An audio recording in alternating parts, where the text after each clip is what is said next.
So welcome to UID Podcast episode number 8. So I have had a privilege in my career of sitting across the table from a lot of interesting people as a journalist, as broadcaster, and later on as Indonesian ambassador to Singapore, and currently leading one of Indonesia's biggest corporations. I had conversations that stay with me long after they ended because of the quality of thinking behind it. So my guest today is one of those impressive people. I first got to know him from the other side of the Strait of Malacca.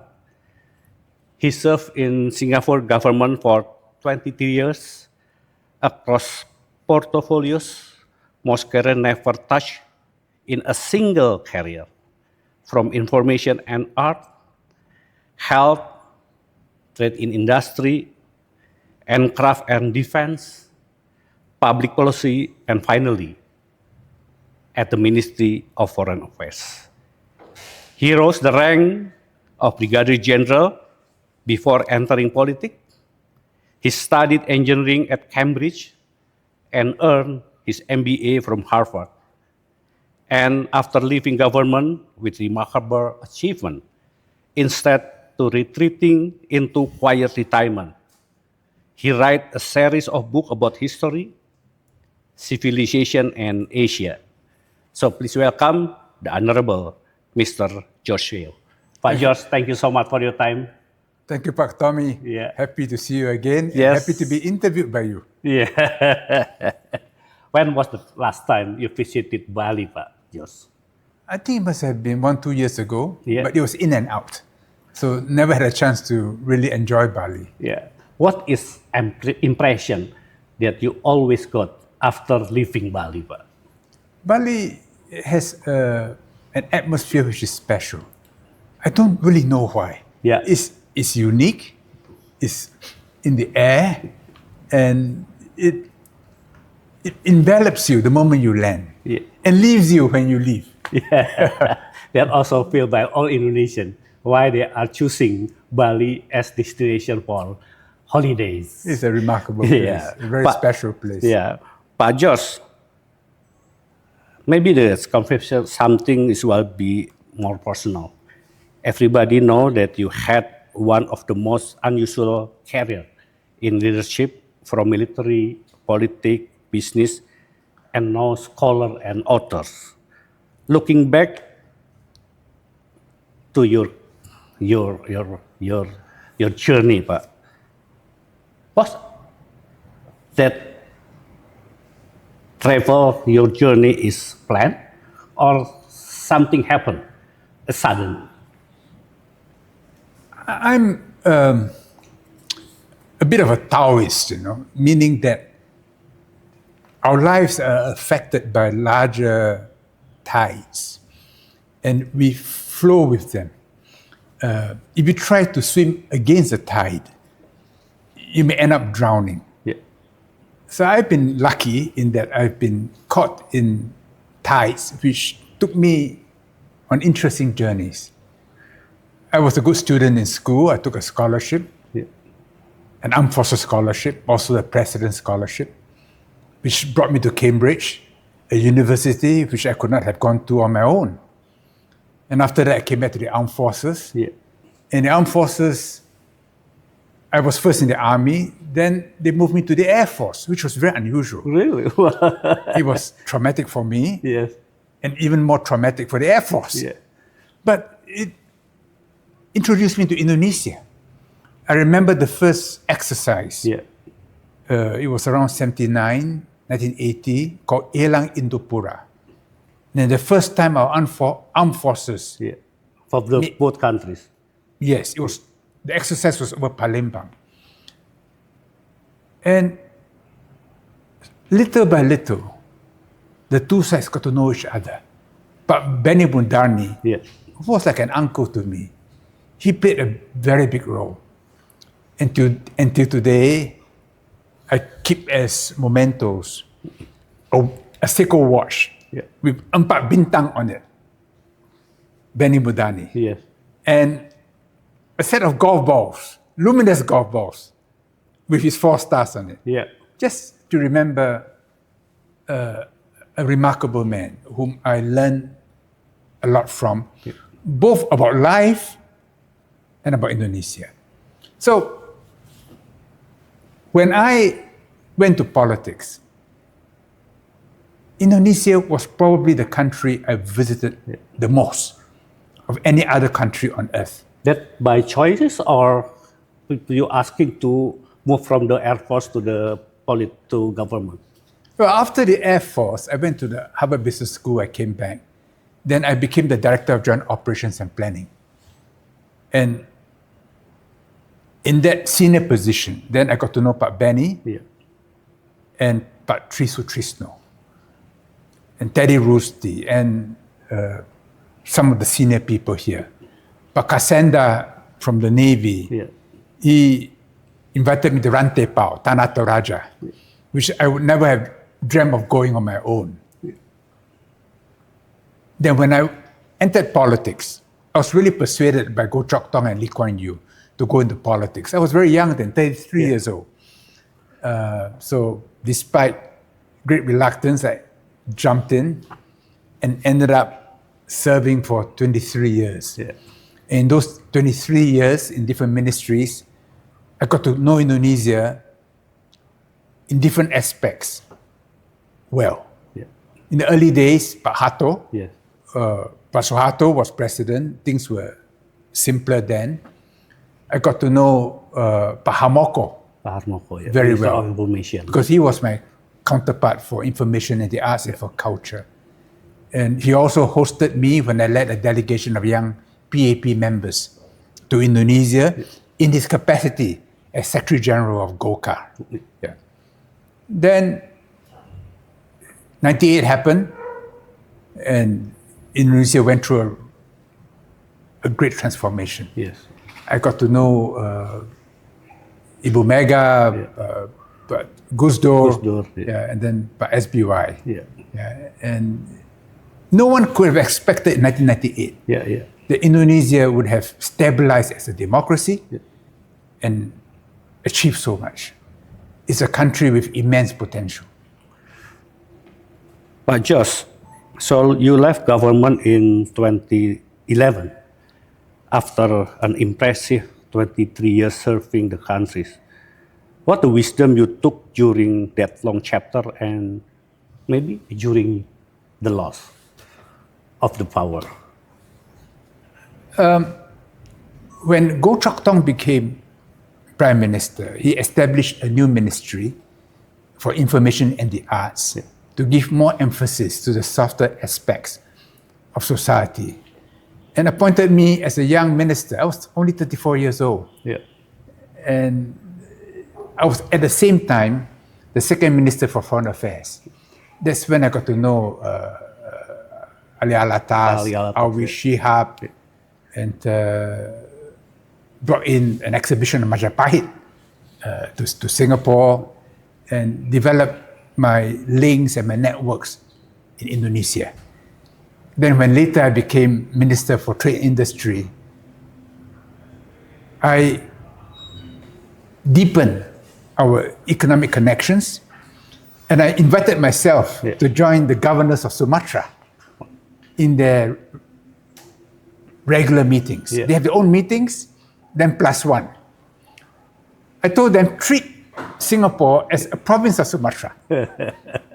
Of course, Jakarta had to agree. And Jakarta agreed. So I was in Bengkulu, I was in Jambi, in Pekanbaru, in Medan.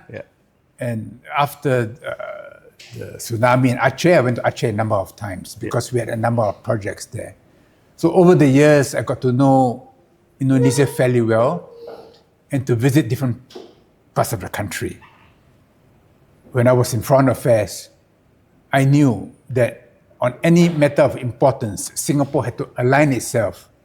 Singapore and Indonesia had to align their positions for us to be effective in ASEAN.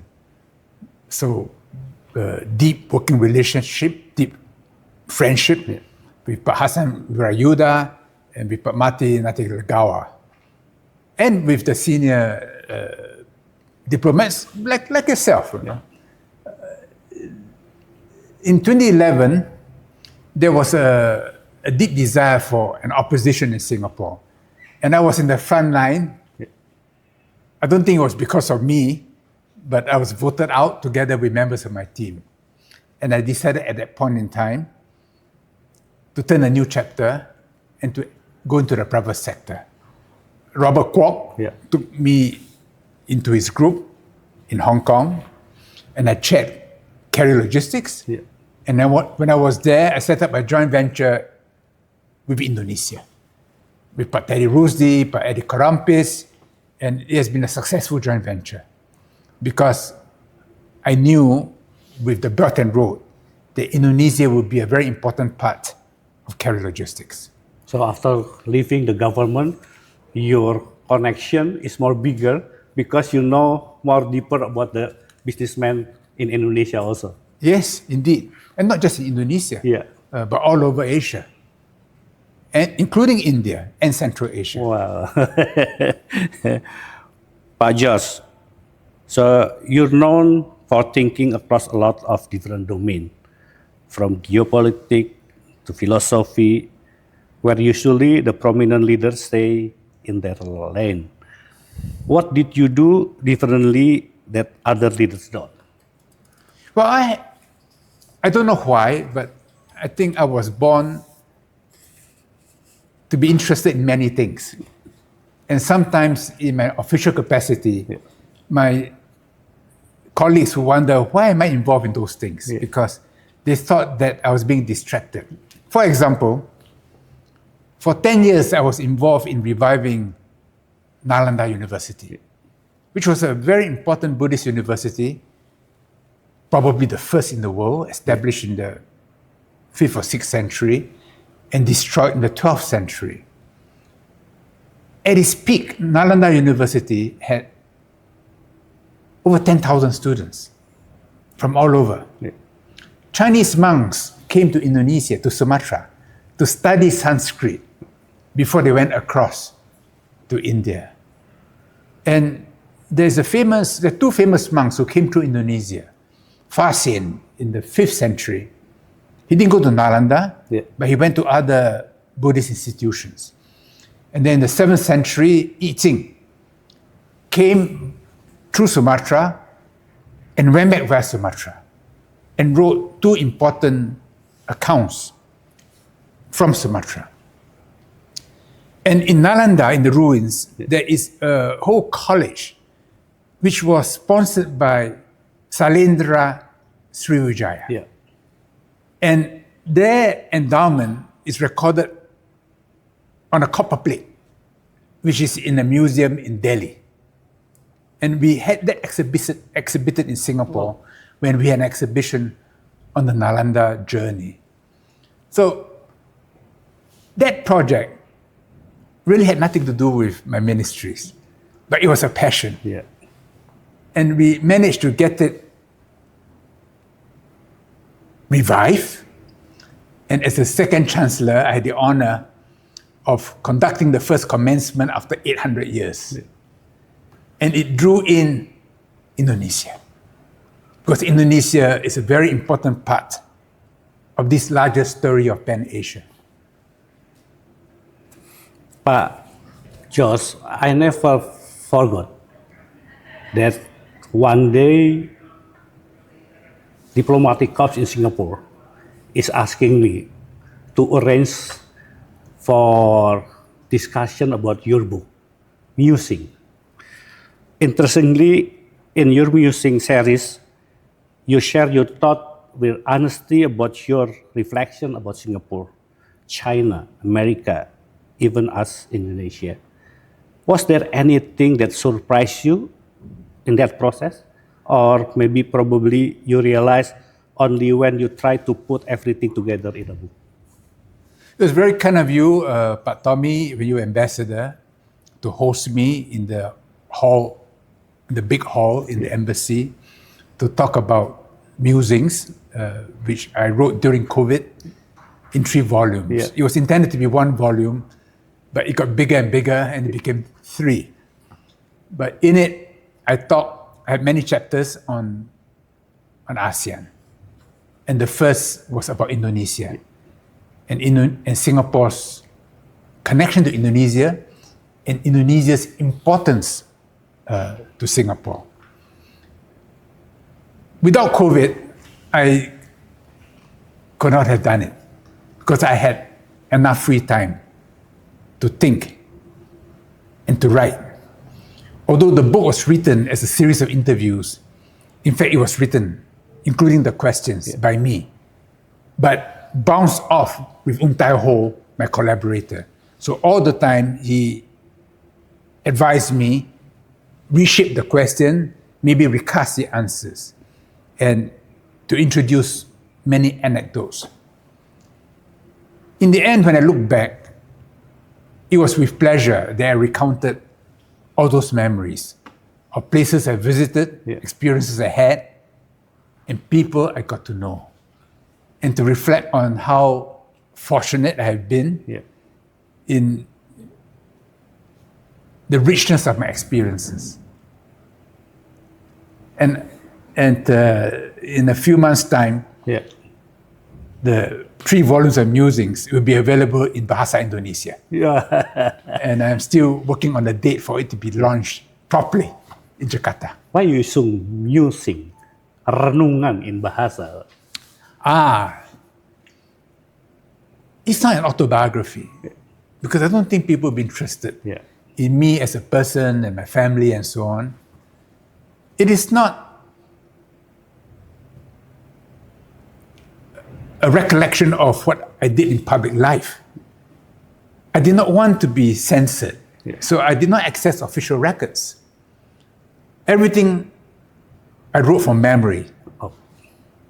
The facts I had to check on the internet, and maybe with some colleagues, but I never accessed official records, which in hindsight was a good thing because it allowed me to be free to remember what I wanted to remember. So I debated, should it be my view of the world? But that sounded too arrogant, as if that mattered. Should it be recollection of my past? But it was more than that, because it was philosophical. It represented my hopes for Singapore, for Southeast Asia, for humanity. And I thought, in a sense, it's like a conversation where we, over coffee or a glass of whiskey, talk about various things. So they were musings. I'm not trying to prove my assertions. I'm merely offering views which you can accept, you may reject. It's okay. And we have a conversation. So in the end, I thought, musings was the right word to use. So total, how long you take a time for wrote all the 3 books? I met my collaborator Tai Ho every Monday without fail for a number of hours. And I took a whole week to write out what I was going to say. We went on for 6 months. And then after that, many more months of recasting, checking. I would say the entire effort took maybe a year and a half. Wow. But just now let's talk about Southeast Asia, Pak. It as a region, we incredibly diverse, but the diversity holds us together. You written about this as well. However, that's still the gap among the countries, let's say economically and politically. How do you see that from the perspective when you were at the Ministry for Foreign Affairs and your current personal perspective? Well, for Singapore, ASEAN is our first circle of economic and political diplomacy. In fact, for Singapore, ASEAN is a strategic necessity. Without ASEAN, Singapore as a small city-state will find it very difficult to balance among the great powers. And sometimes we get caught in a very tight spot. But if we have ASEAN, then there's more room, more buffer. And in ASEAN, the most important country is Indonesia. Indonesia leads ASEAN by restraint, by musyawarah dan mufakat. Yeah. It is a deep Javanese philosophy of achieving agreement by gradual consensus. So in the end, everyone moves in the same direction without anyone feeling that he has been forced into it.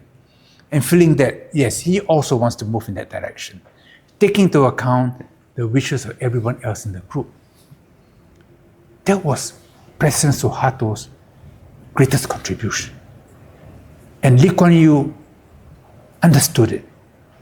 And for Lee Kuan Yew, the most important relationship in ASEAN was between him and Pak Harto.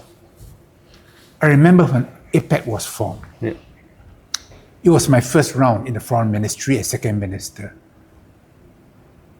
Pak Ali Alatas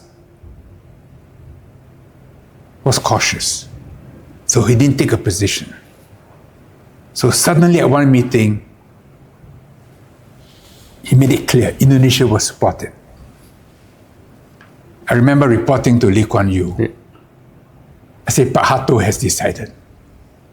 And once he had decided, the direction was clear. And everyone moved together.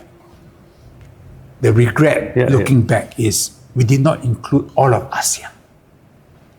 So APEC today only includes some countries in ASEAN, not all of us. And that, to some extent, undermines ASEAN centrality. But in other ways, Indonesia's role has been decisive. You might remember in 1988, Philippines was going through a very unstable period with rumors of coups and counter-coups. And there was going to be an ASEAN summit in Manila.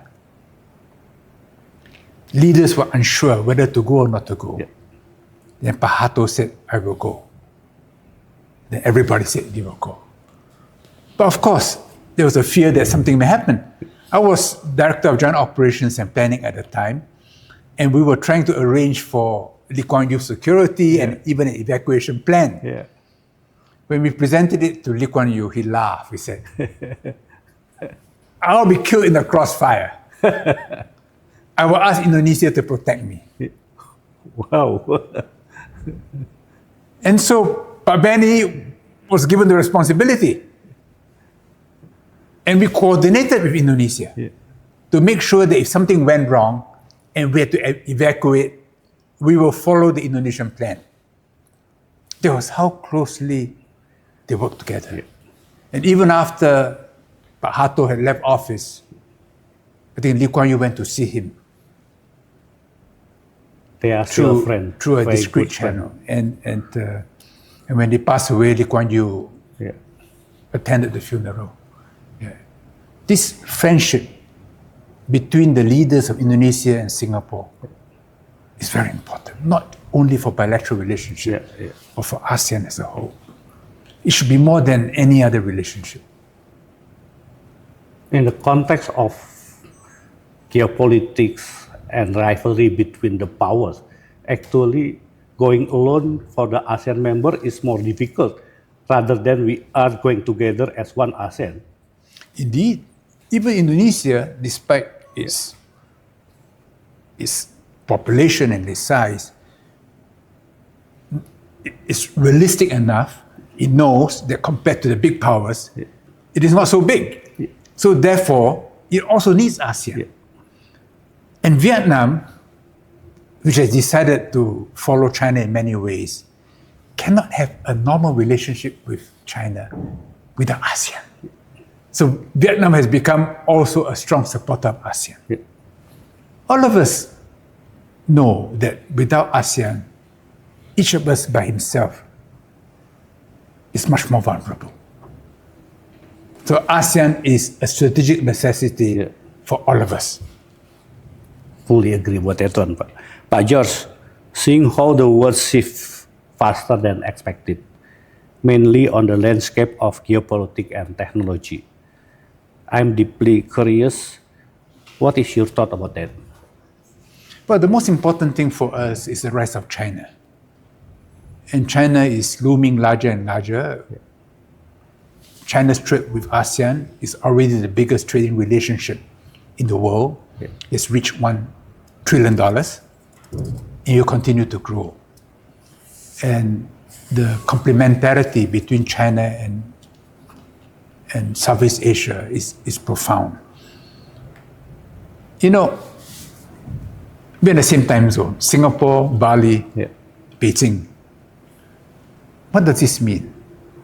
It means that longitude, in terms of latitude, we're complementary. China is cold. China lacks water. China is aging. China is a land power. We are tropical. We have plenty of water. We have a mild climate. We still have a young population. We have plenty of coastline. The complementarity is natural and organic. China needs many things from the region. And China can help us grow for at least another generation. In all fields of science and technology, China is making rapid progress.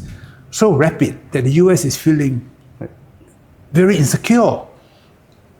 The US doesn't want us to get too close to China because in their mind, it is a zero-sum game.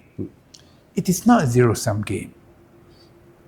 If we move closer to China, naturally the US, Japan, Europe, Japan will want to move closer to us.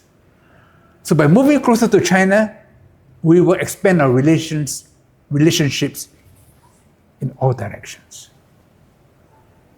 The key is managing our relationship with China, building up our portfolio, but also diversifying at the same time.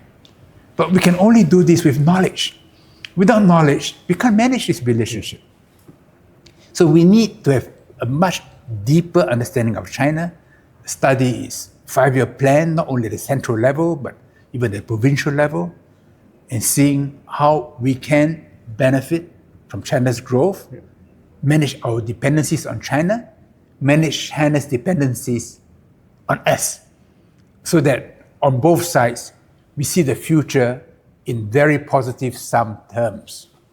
And if we do that, other major powers will see advantage in moving closer to us. And that should be the way we manage ASEAN's foreign policy and economic policy. George always mentioned that the most important thing that ASEAN also, the people in ASEAN, to improve capability, to take the advantage, how to make a relation with the big power. You're right, Pak Tommy. The key is always ourselves. Are we ready? Are we strong? Are we resilient? If we are, we can take external challenges.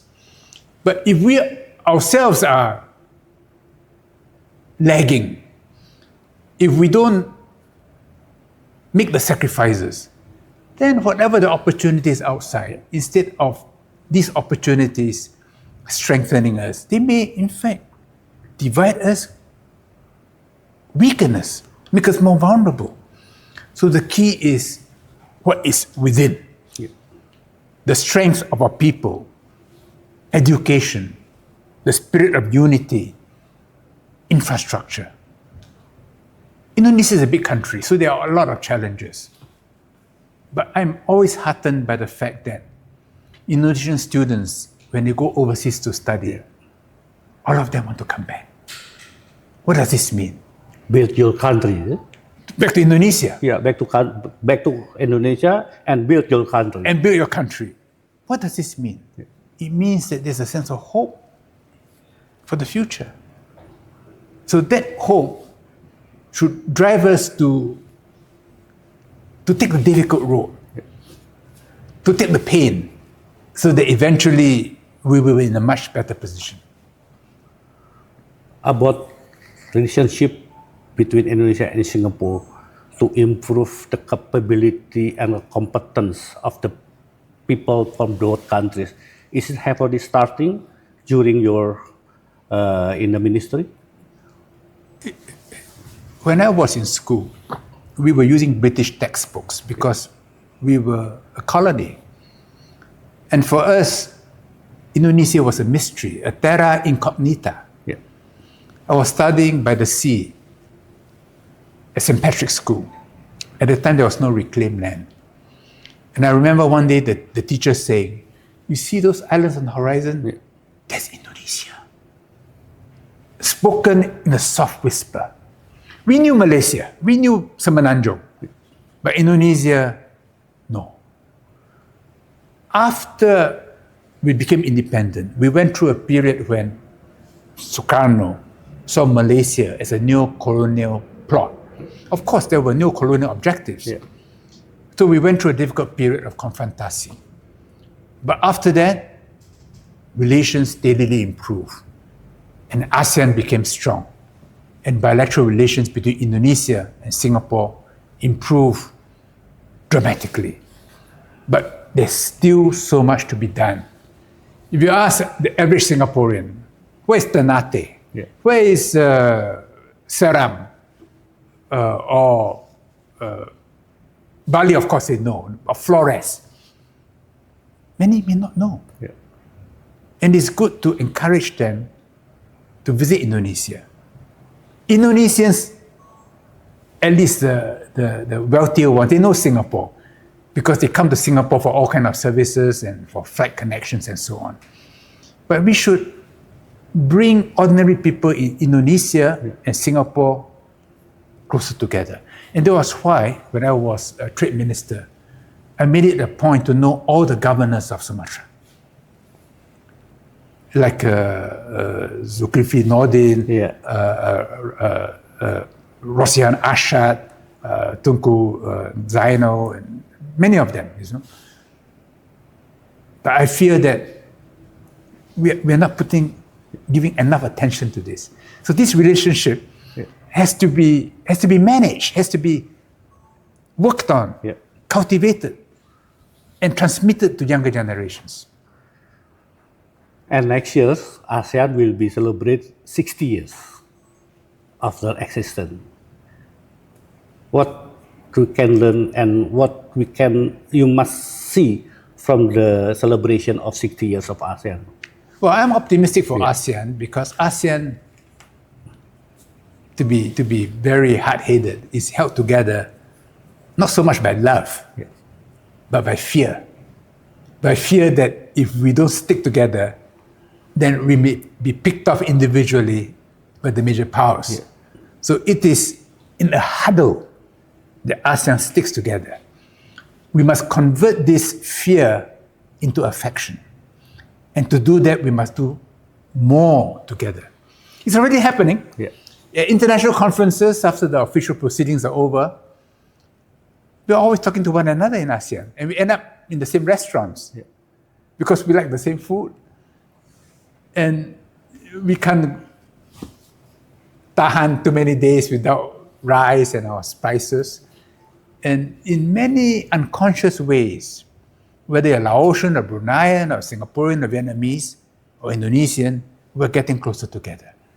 And we should keep on working at this at the student level so that year by year, ASEAN becomes an organic entity, not just a political entity, but an organic entity at the human, cultural, social level. But the challenges, but just some people said that the leaders know different with the previous one. Now we are among equals. Previously we have someone, if any, something that we must decide it, like you mentioned about 1988. If all the leaders can ask to Pak Harto, but now it's among equals. Is it the weakness or? There's a formal equality in ASEAN, whether you're from Singapore or Laos or Cambodia, or Brunei, we're all equal. But size matters. And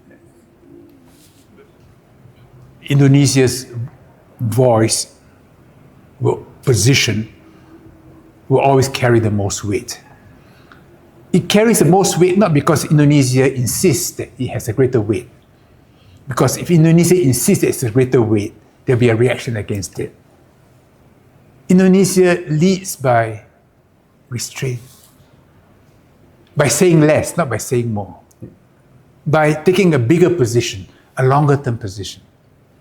You remember for APEC, to everyone's surprise, when Indonesia hosted APEC, The first one, we had the Bogor goals. 1994.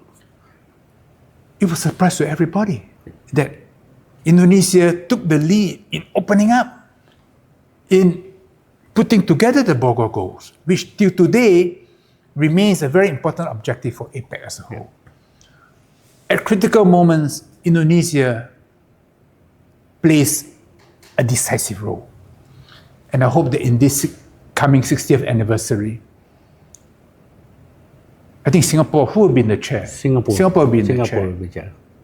But Singapore cannot on its own strike out a vision for ASEAN. Singapore should work with Indonesia and with the other countries to say, look, let us take stock. We have gone a long way. We have peace in the region. There's some problems in the South China Sea, in Myanmar, Thai, Cambodia. On all these issues, if Indonesia shifts a little more weight, we can find solutions to them. Taking into account the interests of the bigger powers. On the South China Sea, for instance, if Indonesia were to make certain proposals, working with the Philippines and China, it will shift the needle. On Thailand, Cambodia, Indonesia has always taken a keen interest.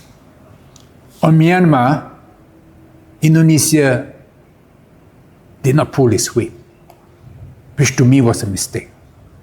If Indonesia had taken a stronger position and said, look, this is Myanmar, its own history, it's better to bring Myanmar in than to keep it out. The other countries in ASEAN would have agreed. So when we look forward, Indonesia's leadership is indispensable. But leadership not by asserting leadership, That's right. but by Approaching musyawarah mufakat. by consensus building. By consensus. Yes. So that it happens naturally. Yes, that's right. Pak George. In a very Javanese style. Yes, that's right. Pak George, you had deep relationship with leaders from China, from the US, from Europe, from across the region. Without naming anyone specifically, is there one encounter or conversation that fundamentally influenced how you live? I think good leaders, good ministers, they're realistic. They have a sense of history. And therefore, take a longer term view of things. And will not nickel and dime you over small things. Because I can win this round, but next round, you will not let me win. But if we take a longer term position, then we will give and take, because we all want to get there. And today, you help me, tomorrow I help you. Maybe I help you again, then you help me again. And then we develop trust. And once you have trust, many more things can be done. And good leaders make that happen. Good leaders make everybody feel more positive. Good leaders create positive sum outcomes. Leaders are always pursuing zero-sum games. They may succeed once or twice. In the end, they will fail. If you're always saying, Singapore first, Indonesia first, you will never achieve your objective. Is it meant that trust is a wisdom that's very important to be a leader and to govern? Absolutely. And trust cannot be codified. You cannot say, I check all these boxes and I've achieved trust. No, you can check every box and still I don't trust you. You can check no box, but I trust you. It is almost instinctual. Of course, it is based on experience. It's based on a track record. It's okay. And if your circle of trust widens, my circle of trust widens, the area of overlap becomes much bigger for win-win cooperation. That there's a lot of business to be done. But if you're suspicious, I'm suspicious, you shrink your circle, I shrink my circle, there's no overlap.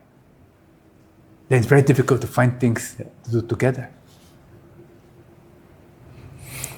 Pak George, is there a decision from your years in government that you would make differently today? Learning from the past, if you look at the moment, what you have decided when you are the government, will make the same decision like before? I go through that intellectual exercise quite often. Strangely, I don't look at my past in this way. There were disappointments. I look back, I said, well, maybe those disappointments were inevitable because of the larger forces at play. I rarely take credit for successes because I know that if you succeeded, it's because many people made it happen. And you're just there to take credit. You might have contributed here and there, but you cannot take all credit for yourself.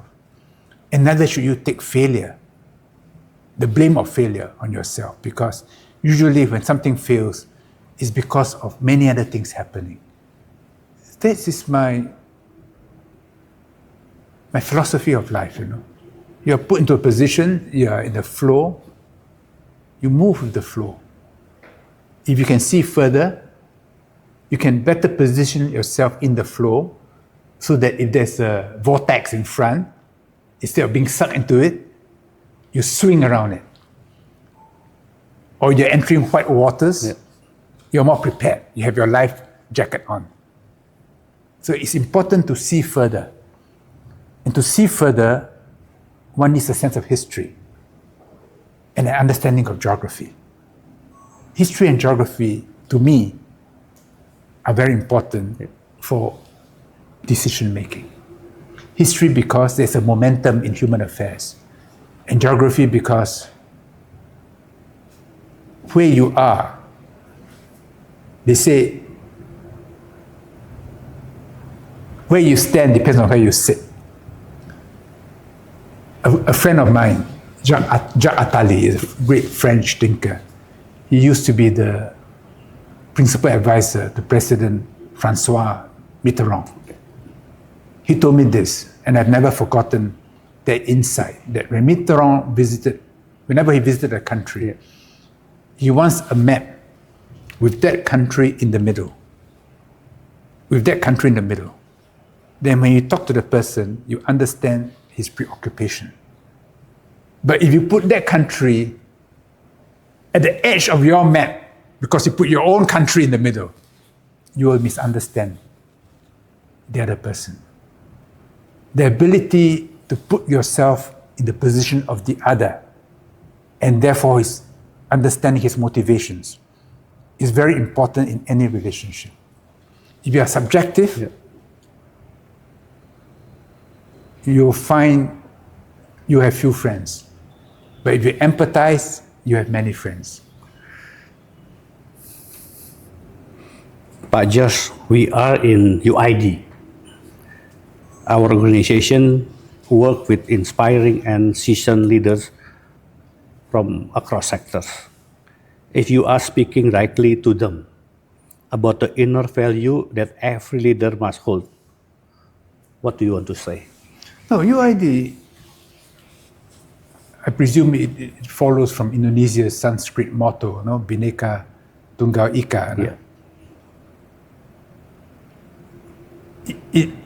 For some people, it's a slogan. But in reality, it is a very profound encapsulation of a philosophy, unity in diversity. If you force unity, you have disunity. If you respect diversity, then there'll be unity. It is a tension. Everyone is different.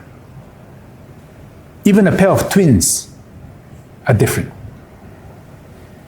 God made each of us individually. We have a name, and we are individually accountable. And no two persons are the same. Yeah. So what is the basis of any community, of any unity? It must be a respect of each other's uniqueness. You are this, you are that, you have strengths and weaknesses. And it cannot be that the condition of our unity, of our faction, is that I can change you. We can influence each other for the better. Yeah. But we cannot lay as a precondition that I can change you. If a marriage is based upon one changing the other, it will fail. If parental affection is based upon parents being able to force their views on the children, there'll be a breakup. We know that. Actualizing this is not easy. It means that in your diversity, we must find commonality. Yeah. And always refer back to the commonality so that in our discussions, in our disagreements, something still holds us together. That is UID. That is Bhinneka Tunggal Ika. Easy to say, hard to practice. And a constant struggle.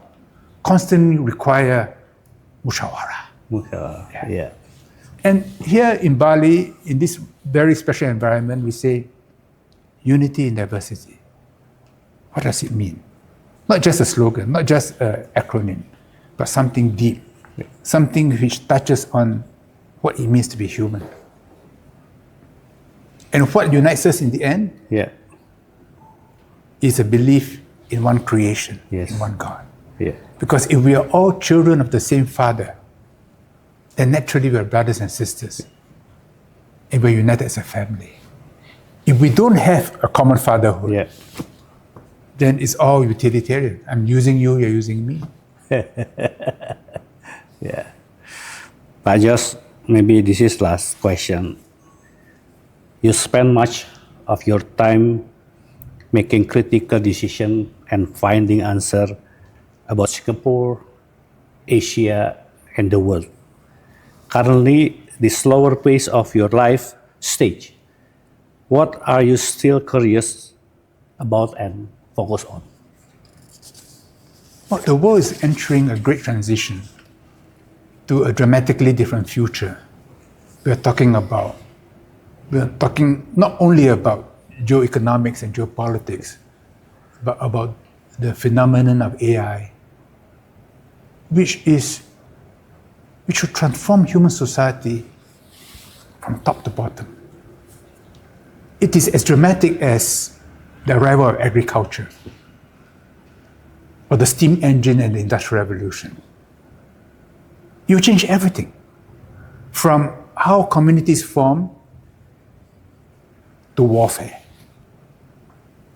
It is a force for good. It's already being used for evil.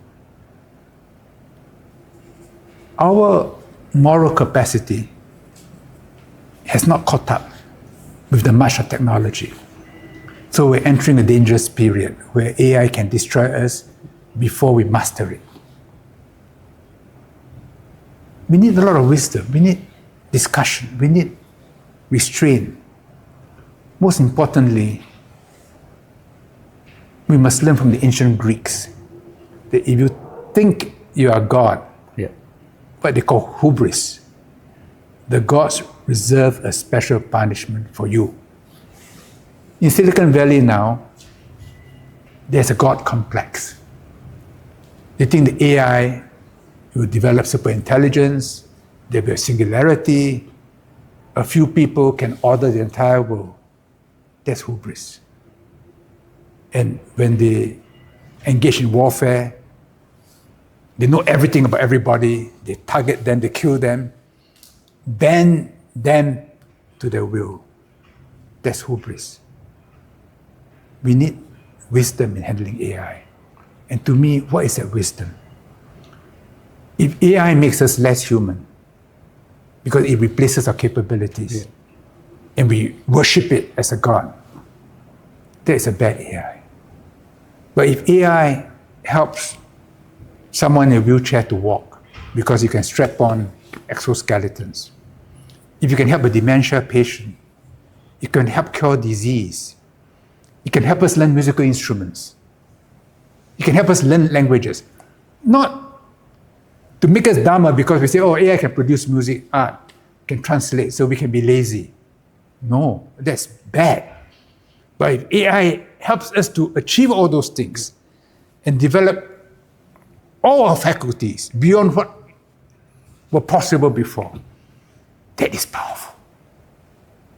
And that's what we should strive for.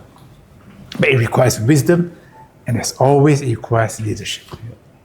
And a strong moral sense.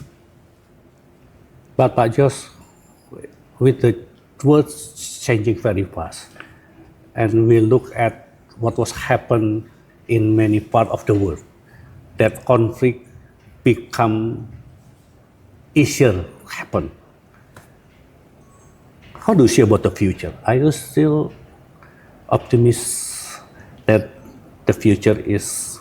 Well, for AI, I think China did the world a great favor by making it open source, which means that all of us can access it and protect our own data without that data going to some central authority who can use it to manipulate us, control us, even destroy us.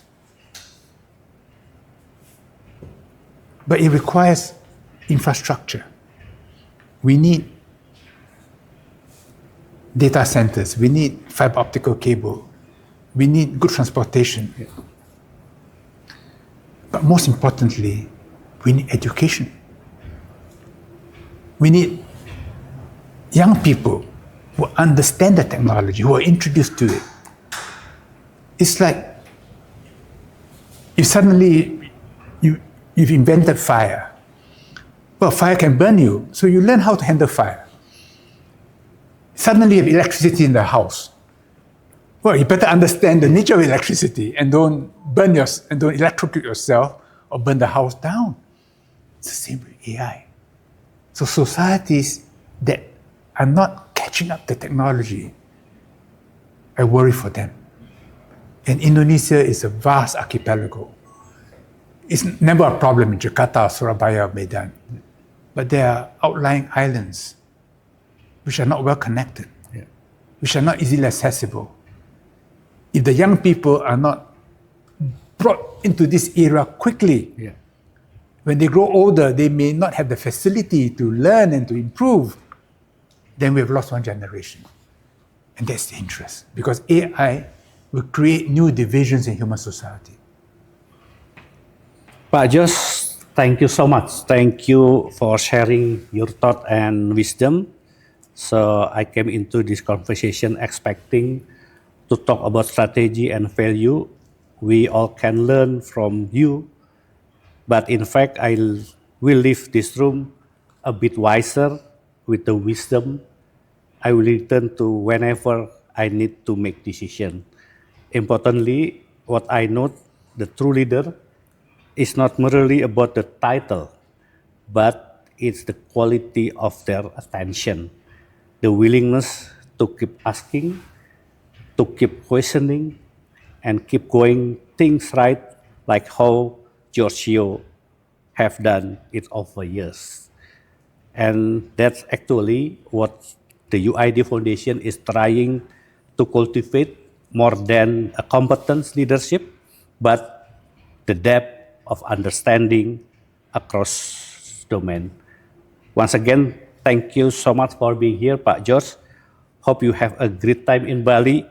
And thank you to everyone who has listening for spending this hour with us. this been a UID podcast. Terima kasih Pak Terima Tommy. kasih banyak Pak. Thank you so much Pak.